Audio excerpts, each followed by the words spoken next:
Aam Aadmi party కేజ్రీవాల్కు ఈ దఫా అగ్ని పరీక్షనే కావచ్చు.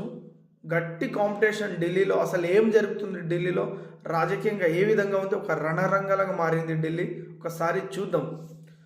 దేశ రాజధాని ఢిల్లీలో అసెంబ్లీ ఎన్నికలు 3 జాతీయ పార్టీలకు అత్యంత ప్రతిష్టాత్మకంగా మారాయి. అవినీతి కేసులో రిమాండ్ ఖైదీగా ఉన్న జైలుకు వెళ్ళి వచ్చిన ఆమ్ ఆద్మీ పార్టీ చీఫ్ జాతీయ కన్వీనర్ అరవింద్ కేజ్రీవాల్ ఒక రకంగా ఇది అగ్ని పరీక్షనే ఎదుర్కొంటున్నారు.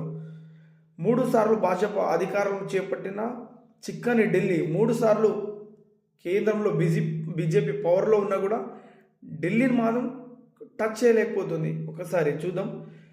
నరేంద్ర మోదీ కేంద్ర హోంశాఖ మంత్రి అత్యంత ప్రతిష్టంగా ఈ గతంలో ఏకఛత్రాధిపత్యం వహించిన ఢిల్లీ అసెంబ్లీ ఉనికి నిరూపించుకోవడం కోసం కాంగ్రెస్కు ఒక ఉనికి కోసం ప్రయత్నిస్తుంది.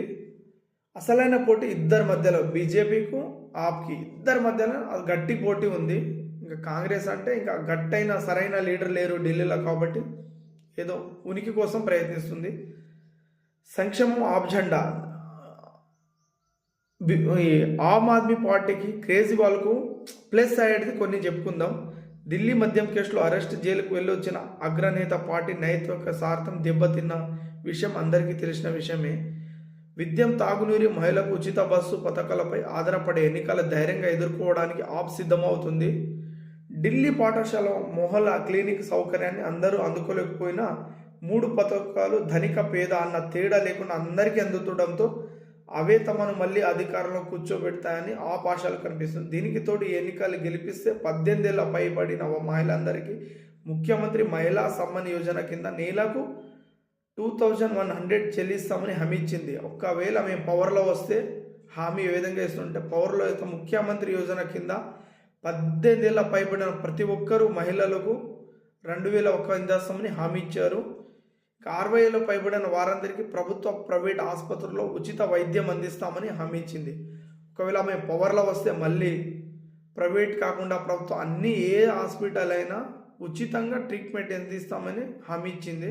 ఇదొకటి ప్లస్ అవుతుంది ఆప్కి. శీలా దీక్షిత్ లాంటి ఢిల్లీలో 3సార్లు ముఖ్యమంత్రిగా సేవలందించిన శీలా దీక్షిత్ లాంటి నేత లేక కాంగ్రెస్ ఏ విధంగా ఇబ్బంది పడుతుందో, ఆమె కుమారుడు సందీప్ దీక్షిత్ను రంగంలో దింపుతున్న పెద్దగా ఫలితం కనిపించడం లేదు. అతని కుమారుడు శీలా దీక్షిత్ లాంటి దమ్మున లీడర్ కాంగ్రెస్కు లేరు. అతని కుమారుడు పెద్దగా పరిచయం లేవు, రాజకీయ నాయకులతో పెద్దగా ఫలితం అయితే లేదు. బీజేపీ భారమంతా వారిద్దరిపైనే. లోక్సభ ఎన్నికల్లో క్లీన్ స్వీప్ చేసిన భాజపా ఢిల్లీ అసెంబ్లీ ఎన్నికలు వచ్చేసరికి ఘోరంగా ఓడిపోతుంది.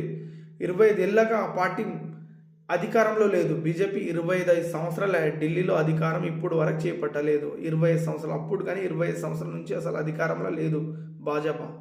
స్థానికంగా బలమైన నాయకులు లేకపోవడంతో ఆ పార్టీకి ఇబ్బందిగా మారింది.